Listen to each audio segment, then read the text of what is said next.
Going live. All right, welcome to a pre-recorded episode of Misfit Tuesday Nights. I'll just go ahead and let everybody introduce themselves. I get to play tonight. We're going to play a one-shot of Zen Never Dies. So I'm going to hand it over to the designer. Nemo, go ahead and introduce yourself, and then we'll go around. Hi everyone. I'm Nemo. I made this game and very little else, so I'm very passionate about this. Tonight we're gonna playtest an adventure that's not out in public. I made it just for playtesting, so when people get the game, they're not gonna be replaying stuff they watched, and I'm very excited. And the players, to your knowledge, have not learned the system, so you don't have any catching up to do. So excited to be here. All right, Robert, go ahead. Oh, I'm Robert. I play everything, and I have a lot of fun doing it. So I want to try this out. All right, Brian. I'm Brian, and yeah, I'm also very excited to check this out. I'm just quickly perusing the quick start guide, and it is gorgeous. Zooming through. Thank you. And last but not least, my name is Michael, also known as Lord Stanton. Play tested a lot of different games, and looking forward to this one. over to you. You're in control now, Nemo. We are at your behest. Perfect. All right. So assuming everyone's got the character sheets and we can do a quick character creation before we start, I'll just give you a quick intro to the world. If you saw pictures, and you may see some backgrounds already, this world's really heavily inspired by the showcase, the side side. This world's inspired by a lot of things, not least among them is Ghibli. And like Ghibli, especially Princess Mononoke and that whole thing, a big theme in this world is people versus nature, spirits, gods, all that. And today's adventure is kind of going to revolve around that, people and spirits and gods and nature. It's a fantasy world, standard fantasy when it comes to technology, pretty unstandard when it comes to certain other features, but we'll get into it. For now, all we need to know is what species each of you is going to be, which are not your standard fantasy species, and what kind, if any, of magic you'll want, and then we'll get into the numbers stuff. So let me have the quick start guide right ahead of me, and I'll give you a short intro to each one, and then you can each choose out of the 7 that exists, but 2 of them are kind of copies, so it's fine. First, we have the humans, as always, but these humans aren't quite your standard fantasy humans. They have antlers, and they are a rather small minority in this world. They live in little outside neighborhoods connected to other species, which are the majority in those eras. They did rule the world a very long time ago, but that kind of got messed up. Next are the Feyborn, leopard-esque people. If you're going for dexterity, they might be a good choice. And by the way, unless I mention that someone doesn't have magic, assume they do. Everyone has a base amount. The leopard people, the Feyborn, are pretty Western in this world, both geographically and kind of culturally. If they were a civilization in the Middle Ages, they'd be England or France in the way they behave. They're the tower dwellers, bird folk, which it's got a plus and minus, the plus being wings, the minus being no arms. I've always found it strange that bird people in fantasy have arms. Why would they? Unless they started with 6 limbs. I don't know. So that's the trade-off there. You can fly, but you can't text. Then you have Never the text hardened, and fly. which it's dangerous. You You shouldn't get do to it be anyway. your own Yep. carrier, your own carrier pigeon. I've got a message. I must go. My people need me. Next is the hardened. They are the largest and strongest, and if you're going by stat ceiling, smartest. They can achieve, and I'll explain how stats work, but they can achieve, if you do it right, the highest wisdom stat. Their downside is that they're so big that they have a very hard time with dexterity, with fine motor movements. Their hands are bigger than their or anyone's head, for that matter. Really like small tree trunks. If you've seen the quick start, you've got a bit of a size comparison. They're big. And one other feature about them, they are the only ones, only species that is, that have no magic at all.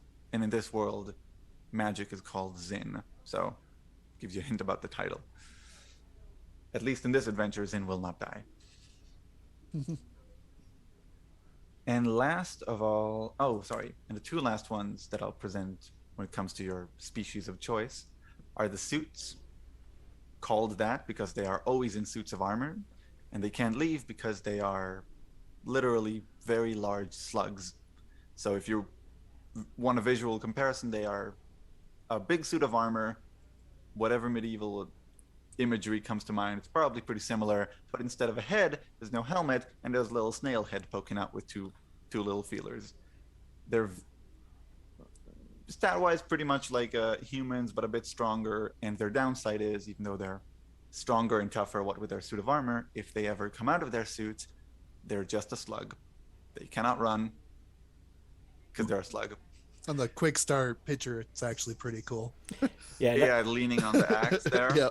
And I'm going to edit some of these images in. That's a good thing about pre-recording is I can layer in character sheet image. I can layer in this stuff later. So before Tuesday night, I'll layer some of these images in. So if you're describing something, I'll put that image on screen.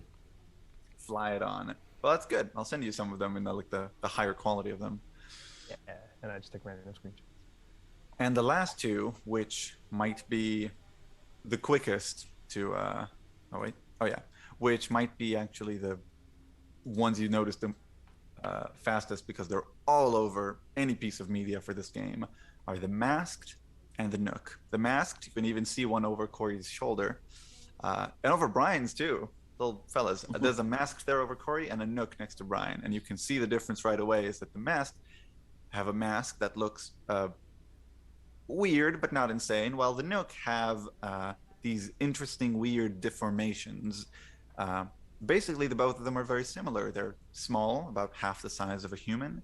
They are adorable. They wear a bone white mask with 3 holes in it.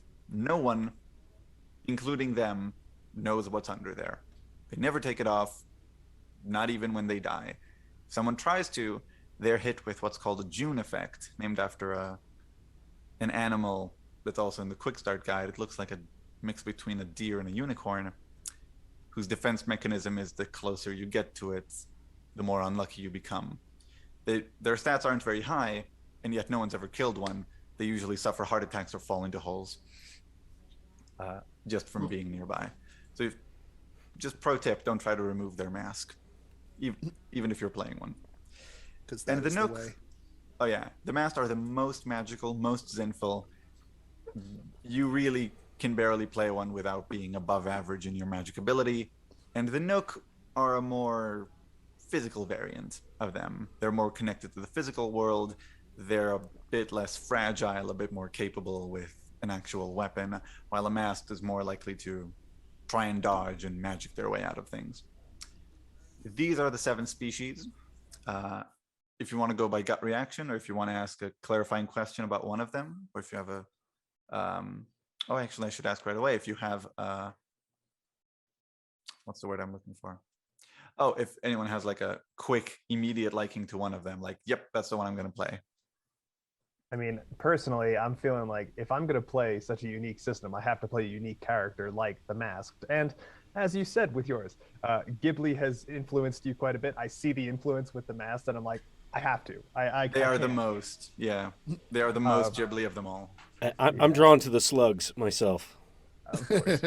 You're not the only one. I feel like Michael's a hardened kind of person. I was kind of, but I was thinking Nook too, because they're just so darn cute. But I may just go with the hard and make it easy. All right. Yeah, I'll just do the Feyborn then. All right. So you that's can cover perfect. A lot of it. That's perfect. So we've got a varied group. One time, there usually are varied groups because these are very strange species, but one time, the only group that I ever played that had all the same species, weirdly enough, were all suits. Just 3 slugs. 3 slugs going through the world. One of them was refused to fight in any way and decided to be a poet and wrote I didn't make this joke up, so it's not my fault. Slime poetry. So there. All right. Shall we do character creation real quick? Sounds awesome. Perfect. So you've got the character sheets in front of you. They are, if anyone's wondering, they're free to download on the website. They're fillable like PDFs. In the species, which you've already decided, you can write down the name of the species you've chosen. The only thing, I'm wondering what I should start with. X is kind of cool. Start with numbers, I think. That's the hurdle to get over, and once we're there, it's kind of smooth sailing. And I love the font that you picked. Yeah. That enters the PDF. It made the file bigger, but it was worth it because it means people's names get to be stylish. Style over substance is sometimes fine, I think. Sometimes There's a balance there. Mm-hmm. All right. If you, respectively, go to the page in the Quick Start Guide that shows your species, the one that you've chosen, you're going to see this layout of their stats. Now, in this game, there are only 5 stats. And if you're playing a hardened, 4, which is even simpler. You've got your strength, your constitution, your wisdom, your dexterity, and Zin, which is your magical stat. Strength involves any physical activity, requires exertion. Wisdom is basically anything. It doesn't quite mean how smart you are. You can be a very smart character with low wisdom. It means how quickly you can come to conclusions, how observant you are, how quickly you recollect details, solve riddles, things like that. Dexterity is about precision and quick thinking, more like wit of movement, if you want to say it that way. And constitution, we're not going to roll. That's not going to involve dice. It just determines your wellness, your sturdiness. That's going to be all about your health points, your life points. Constitution's the thing that's going to determine that. Zin is the wild one. Zin's the Joker card. Because depending on stuff you choose later, it could mean very different things, which means some of you might get a high Zin stat and say shoot fireballs all over the place, and someone else might get a very low Zin stat and yet be able to kind of paralyze them and drop them into the ocean. And I'll explain all that in a minute. The stats go from 5 to 15 in your selection of how you can put your stats in whatever one you choose, as long as these are only 2 conditions. As long as the number you pick is in that range you see in the species page. It shows you strength, for example. For the Feyborn, it shows strength can be 6 to 13, and dexterity can be 8 to 15. As long as it's in that range, you're good. 1 number per stat, and as long as the total adds up to 45. Now, for a hardened, there's something extra advantageous there because you've only got 4 stats. Your total is still the same. Your total is still 45 points, which means the hardened tend to be overpowered. I don't have a nicer way of saying it, but they're very, very powerful, and usually very smart too.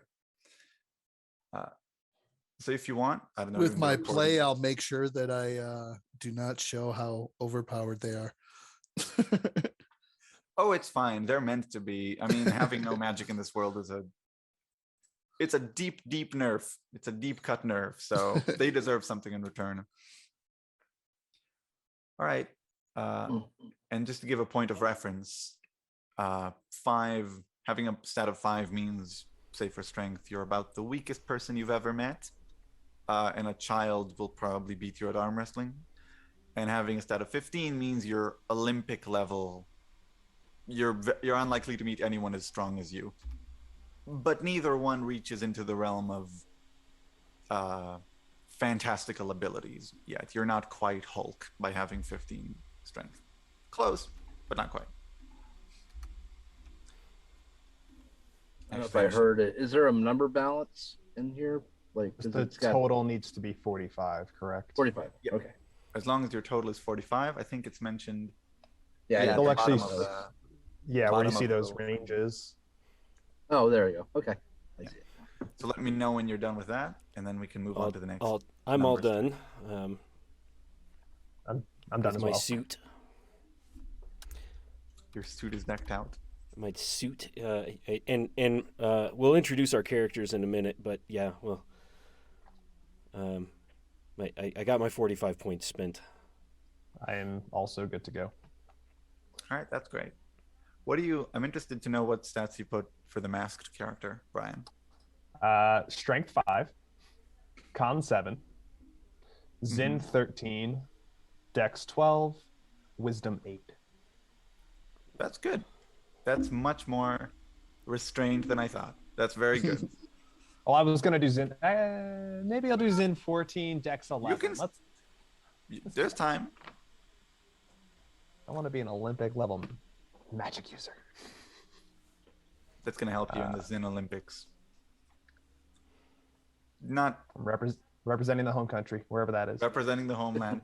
Actually, the masked are the only ones, the only the species Kinas? that have a. Yeah, they're the only species that have the same homeland, no matter who you are of the masked. Other species, you can move somewhere else, have children, be born there.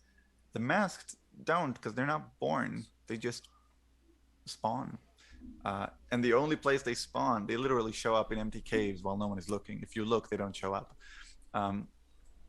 They show up fully formed with no face, no memories, a little flag in their hand. And the only place they spawn is a land in the northeast called Tikina. So all masked have the same homeland. Fun fact. It's very cool. I'm loving everything you say. I'm like, tell me more. All right, how are you doing with the stats for the hardened? I believe I'm all done. All right, that's perfect. No, I may be jumping the gun with asking this question, but I see when we're creating the stats, you also have in those black circles the +1s. Are Mhm. those like just inherent racial bonuses or species bonuses, I should say? So like, those, yeah. oh yeah, so those ones are gonna help you out, not with the stats themselves, but with the only other numbers that we're gonna have to deal with, which is Got it. called. It's a fun name. It's called the wiggle stat. As I just wiggle. As you demonstrated by Brian. And we're going to do that in a second. Robert, are you good with your points? Yeah. All right, perfect. So if we're all done and it all adds up to 45 and it's within the ranges, then I can explain the only other number thing, the only real hill to go over to play the game. And having just 2 hills is below average, in my understanding, for role-playing games. So that's good. You can see that aside from the big circles where your stats are, there are little gray circles in the quick start sheet. In the quick start guide, they're black, but on your sheet they should be kind of gray. These ones are where the wiggle stat goes, and what that basically means is all these numbers, you just put points everywhere. You don't have to worry about them anymore. You don't have to look at them. You don't have to think about them. The only numbers you're going to have to worry about when you roll dice is the wiggle stat. And luckily for me, probably doesn't matter for more mathematically minded people, those are all going to be very low numbers. I made sure of that. So in page, let me put it there. Oh yeah, okay. So I can just tell it to you, but if anyone wants to know, it's on page 10 of the quick start guide. You'll find right under the thing describing stats, a little chart. And it's the only, well, a table. It's the only one we're gonna need since it's not a very numbers focused game. There on the bottom right, and it has one column that says stat and one column that says wiggle stat. Whatever your stat is in that little gray circle, add the wiggle stat. So to show the example, it says, for example, if your stat is 7, 8, 13, or 14, the stat is 3. So all you need to do is, if that's one of your stats, go to the little gray circle next to it, add 3. Same it says for if it's 5 or 6 or 15 or 16, then the stat is 4. And it can only be 2 if it's 9, 10, 11, or 12. So make sure you add those numbers. I'll quickly tell you what those are, and then we can move on to story and character background and things of that sort. So it's the number in wisdom. The number should be. What's your wisdom? Oh, hold on. Back to it. My wisdom is 5. If it's 5, then the wiggle stat for that is 4. So in the little gray circle, add 4 next to the stat. So 8 is a wiggle of 3. Yep. Yes. Oh, interesting. Okay. It's interesting how like certain numbers, like I'm thinking like, oh, 14, that's gonna be insane. No, it's actually only got a wiggle stat of 3, and then my plus Yeah. 1 for Zin would be a 4. Well, what you see is also it's not a straight up progression. The numbers get bigger the further away you get from the middle. And that's probably the biggest difference from this game and most other systems, which is most systems go for a pretty basic principle. It's fun to call it a video game principle today because video games got it from role-playing games, but now it's gotten the other way around because more people play video games. It's a slightly video gamey principle, which basically means big number good, low number bad. And most systems kind of run by that. We're going to run, while playing Z&D, we're going to run from the middle out. So what you really want is that 10, most of the time. Sometimes you're going to want above it. And I'll explain exactly how that works when everyone's done with writing the wiggle stats. Is everyone okay? Everyone Got good? it. Yep. Believe I'm all good. That's one. Yep.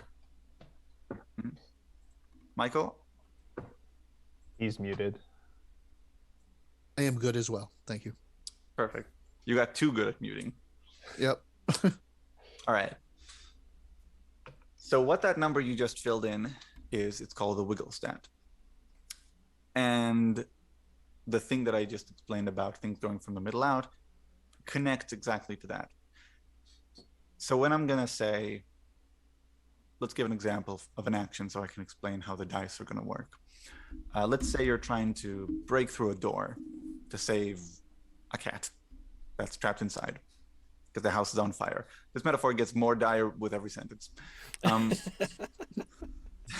And the cat's inside and you're trying to break through the door because it's locked. And so you're going to roll strength. So you're going to tell me you do that. I'll tell you, all right, roll strength. You're going to grab a D20 and roll it. What you're going to want, if you're a strong character, is to roll inside your range. It's called your fitting range. Basically means 10 plus and minus your wiggle stat. That's the range you've got. That's your character range. So if you've got a wiggle stat of 2, you're going from 10 minus 2, which is 8, to 10 plus 2, which is 12. So 8 to 12, that's your range. So all you have to do is look down at your character sheet, look at the wiggle stat. It says 2, you roll. If it's in that range, golden. But golden doesn't quite mean success. What it just means is that you did exactly appropriately. So if you're a pretty strong character, you did appropriately. You rolled within your fitting range, you broke the door open, and you saved the cat. If you're a very physically weak character, and I tell you to roll strength, you roll 10, which is exactly fitting. 10 can't not be fitting. It's exactly in the middle. And you tell me you rolled 10, I go, right, that's a fitting action. You failed because you're a very weak character and you did as expected of a very weak character. A side effect of the system is that you can overdo things. You can fail upwards, meaning say it's a very tiny room. It's a broom closet, you know? Oh. And you roll above fitting. And you're a very strong character and you rolled above fitting. You didn't even roll as expected. You Cats did are even squishy. stronger than accepted. That cat's gone. It's Oh no. perhaps luck has played in your favor and there was a window and you shot it through the window, but probably not. It's probably just you squished a cat. Or like a mask So- tries to break down a door and does so spectacularly that he breaks his shoulder or something like that. Exactly. Like Yeah. you just ram into it with your shoulder. It's like, cool, door broke. So did you. It's so spectacularly that the door is gonna need like 2 minutes of fixing when this fire thing is done with. So that's the basic gist of how the fitting action system works. We're not as concerned with success or failure as we are with what's expected of you.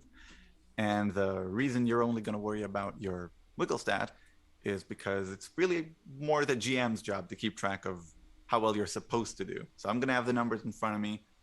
Only numbers you're going to have to worry about when rolling dice is that 2, 3, or 4 stat next to each one. So for that one, and if it's pre-recorded, this might be a boring bit to edit out.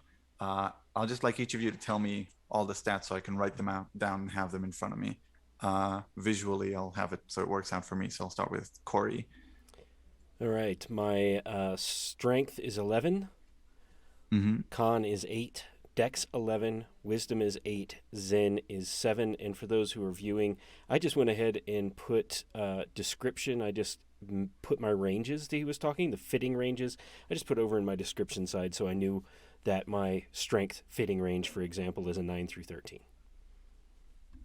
Mm-hmm. So, okay, got that. Strength 11, con 8. What did you say that? Dex is The 11. rest were? Dex is 11.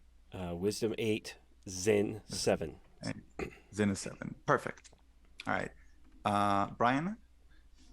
Strength 5, Mhm. con 7, Dex 11, Mhm. Wisdom 8, Zen 14. Wow. All right. So you took my advice and you went further up. That's good. I bumped down the Dex and I bumped up the Zen. Just tinker and fiddle. Yeah. So that door example was actually a very useful example for you.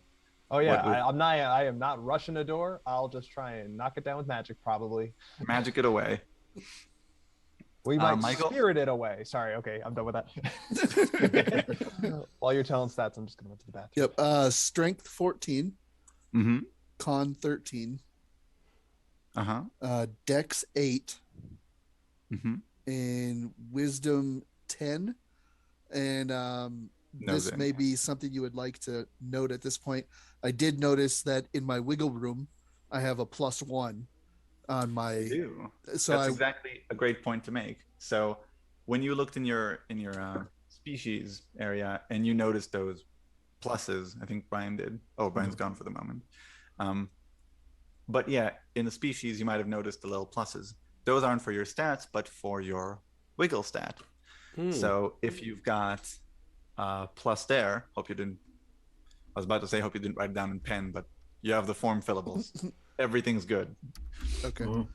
So I will add that to my wiggle, which is a 2 because Yep. I have a 10. Okay. Exactly. And that's the only way you can get a wiggle stat of above 4, so you can have a 5. Ah. So, perfect. So, Brian, now that you're back, I'll just let you in on the one thing that you missed, which is those little pluses on the stats. Those aren't your stat; those are for your wiggle stat. So, if your species has a plus on any one of them, and the wiggle stat is 3, then you just either add a +1 or write 4. It's the same thing. So when I tell you to roll, if you're a suit and I tell you to roll strength, you look at your wiggle stat and add a +1 to it, or you can just write it and it'll be even easier. All right. Any questions about the basic system so far, the dice rolling? Because that's 95% of it, just that one change. If you can explain the average numbers again before we start, that would be great. That's Perfect. all I'm asking. No, that's perfectly good. So the fitting range, that range that you roll in to tell if you did fittingly, if you did according to what your stat would probably suggest, if you're weak, if you're strong, that goes from 10. It stretches out from the middle. And how much it stretches out depends on your wiggle stat. So if you've got a 2, it expands 2, either way of 10. So that's 8 and 12, and that's the range. If you have a wiggle stat as high as 4 or even 5, then it will stretch out by 5 points away from 10. So that will be 6 to 15. Okay. So basically, if you start at 10, if you have a 3 for a wiggle. Your range is 7 to 7 or 13. 13, or between 7 and 13. Yep, that's exactly Awesome. Thank you. And okay, yeah. right. And Robert, what are your stats? Strength 6, Con 9, Dex 15, Mhm. Wisdom 5, and Zen 10. 15 dex. Wow. He's gonna be doing so many flips. All Pretty right. much. That's all I'm good at. These are a lot of high stats for a party, but I'm here for it. I'm gonna circle them to make sure to watch out for them on my page. All right. Now Could that have just we've done told that- us to go straight for the middle, but hey, I'm not against it. Any whatever damages may happen because of this. All I can say is that I warned you. But no. everybody, here's the problem.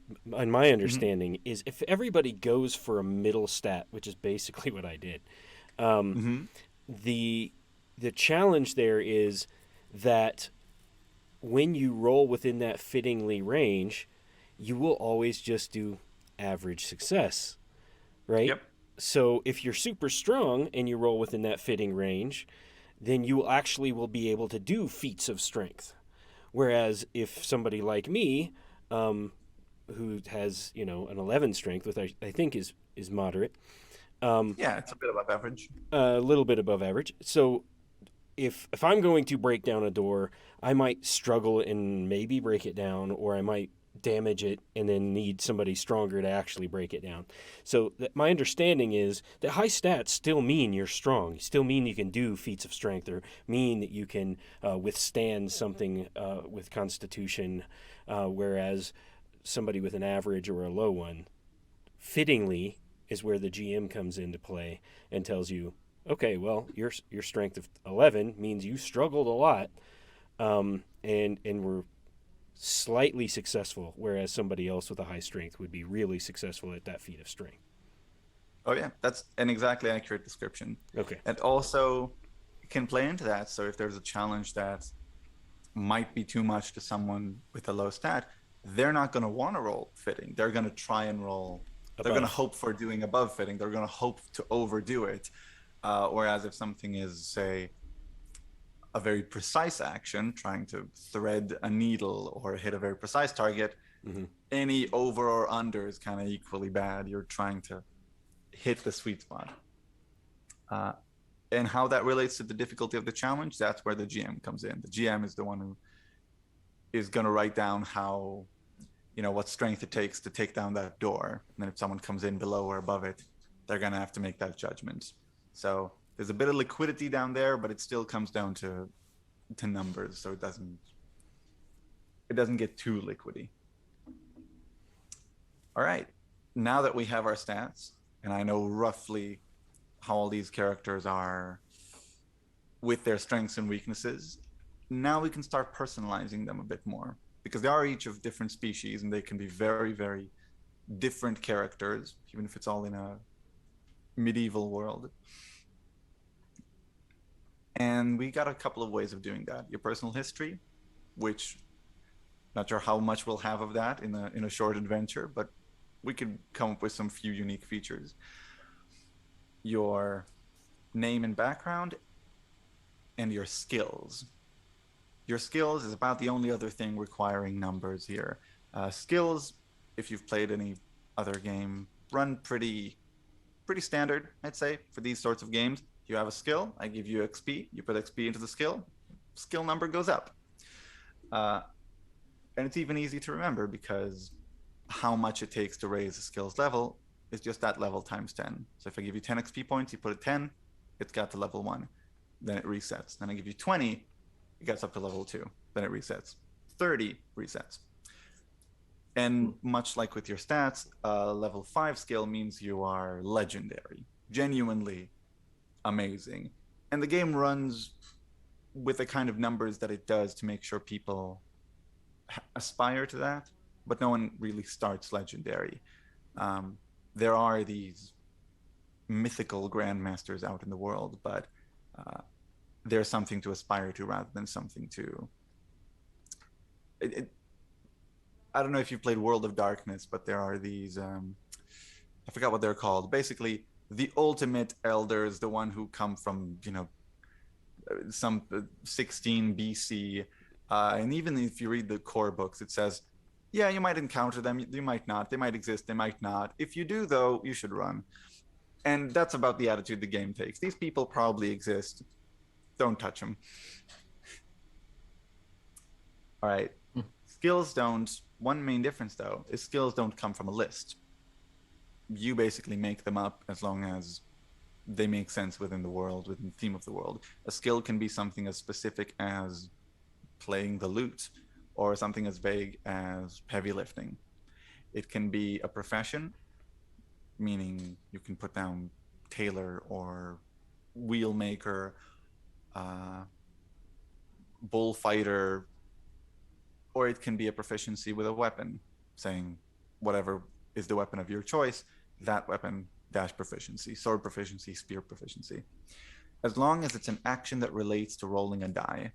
The one thing that you don't need to put a skill into or knowledge, which we'll do in a minute, are social roles. There are absolutely no social roles in ZMD.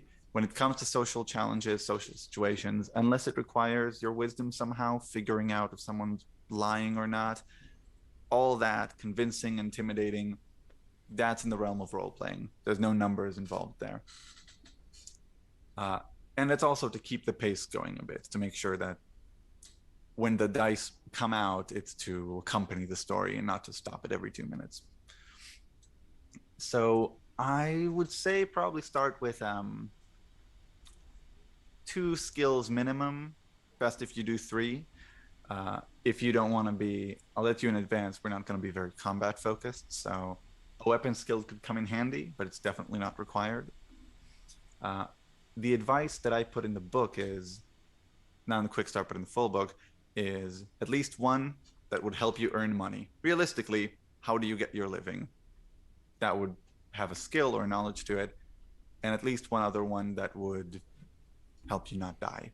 So with these 2, and if you add a third one for flavor, something you play, something beyond it, it's very free form in how you select them, as long as it relates to the roll of a die. So go wild with that one.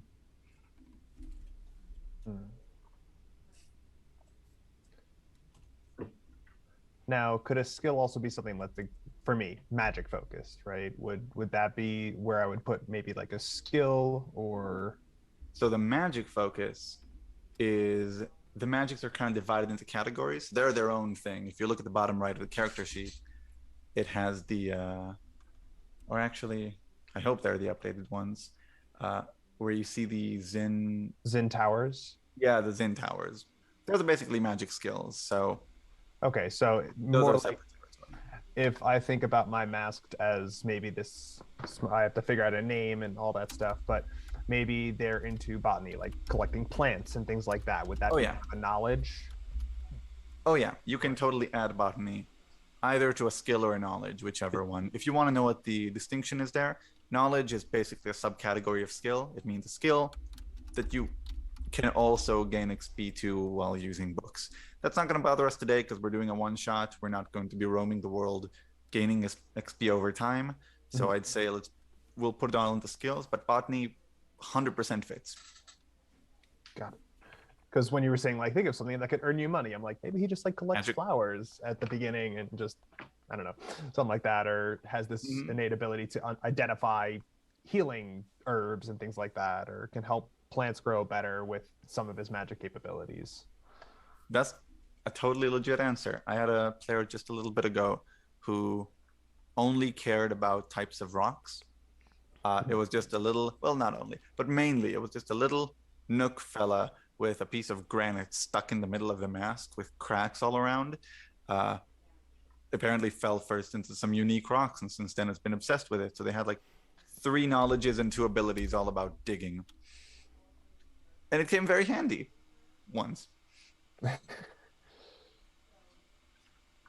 right. If you've got any skills down, I'd like to hear what they are to maybe give a clarification on what they should or hopefully not what they shouldn't be, but what direction to be. Corey, do you have skills written down? I have 2 so far, and I'm thinking about a hobby. So first of all, I've got law enforcement or investigation, Mm-hmm. and then medicine. Those both totally work as skills. Okay, now I'm just thinking of a hobby, and I guess come back to me. Sure, that fits. Uh, Brian, you said botany was one. Botany was one, and then I was thinking kind of like a survival or like tracking or kind of knowing terrains and stuff like that. So just understanding the geography of areas by Mhm. looking for certain patterns. So if I needed to say get towards water, I should be able to identify like maybe there's, based on these land formations or whatever, I'm probably going to find water here or something like Sure. that. Survival totally fits that. Perfect. And for that, I should also say, you said tracking within it. And I had a player who added just tracking in it and had survival separately. And what that means is the more specific the skill you put down is, pretty much the more effective it's going to be. With So the if you have the experience survival modeling. skill, it's going to help you generally in a lot of stuff. But if someone has the same level skill specifically on tracking and you're both trying to track, they're going to do a bit better because they specifically specialize in that. Got it. So should I maybe make that a third skill or leave survival as my second skill and just kind of leave it there? Survival will probably do, but Okay. if you want to be the kind of survivor who in their life would deal in tracking animals, tracking people, then it might be useful to add it as a third one.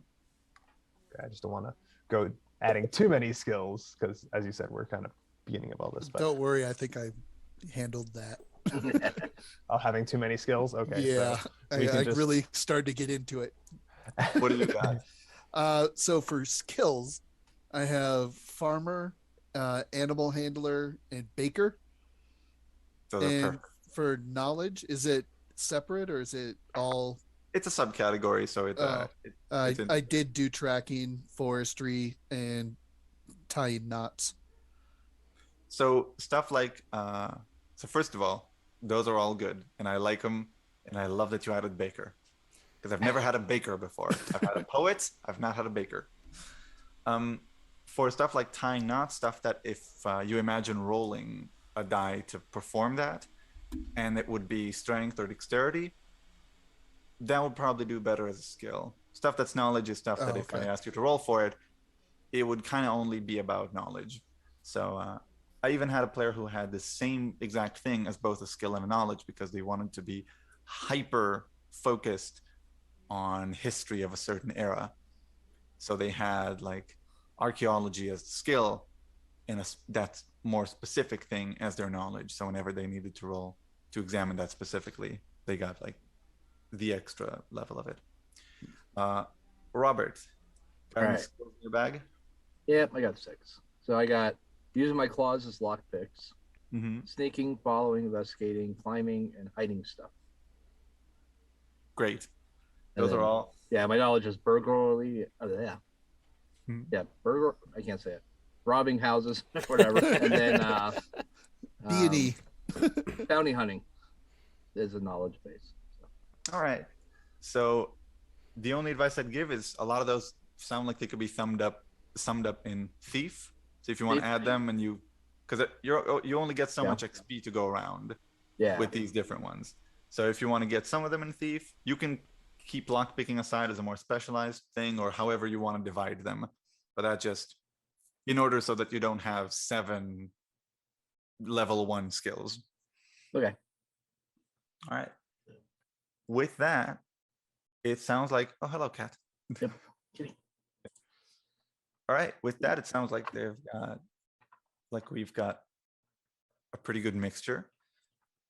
So let me write down how much each one has.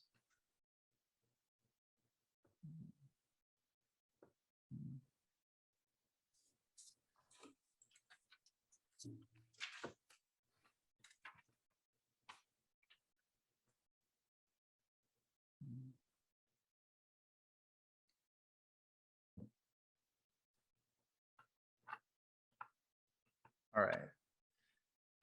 With that written down, the only thing that's left from a numbers point of view is to hand out XP. Uh, as I've said, to level things up, you just need the level of the skill and add a 0 to it. So to get it up to level 1, you need 10 points. To get it up to level 2, you need 20. These are 20 beyond, so total would be 30, but it resets, then 20, resets, then 30, resets, then 40. So with that in mind, I'm going to give you a certain amount of XP. You can spread them however you like. And if at any point you add some XP to a skill and it hits a cap, like 10 or 20 or 30, reset, and that's the level now. If you hit 10, reset, it's 1. You will get, for this short adventure, 125 XP to spread about anything that you want. Use it wisely. What? Actually, don't. It's more fun that way. So again, you said we have 125 XP to spread within the knowledge and skills that we just wrote down. Mm-hmm. Okay. Yes. And so we start at level 0, correct? And then as we're adding experience, that'll get us up to like level 1, level 2. Yeah. Let me actually, there's one with the totals and everything put together. I might send it in chat so it'll be easier to visualize. I know I'm a more visual learner. And if you have the quick start guide, it's on page, let's see, 16. That table is there. To get it to level 1, 10 points, 10 total. To get it to level 2, it's 20 points, so 30 total. To level 3, 30, so 60 total. To level 4, which is 40. Don't imagine you'll have it today, but maybe, which means 100 total. You gave us 125, my guy. And to get to level 5, 50 total, which means 150. So total to become world level expert at a skill takes 150 XP. I'm giving you a bit extra. I usually start campaigns with 100 to go around, but I am kind of excited to see what you do with them. So Some of that's reset. 10 so that makes that a level 1.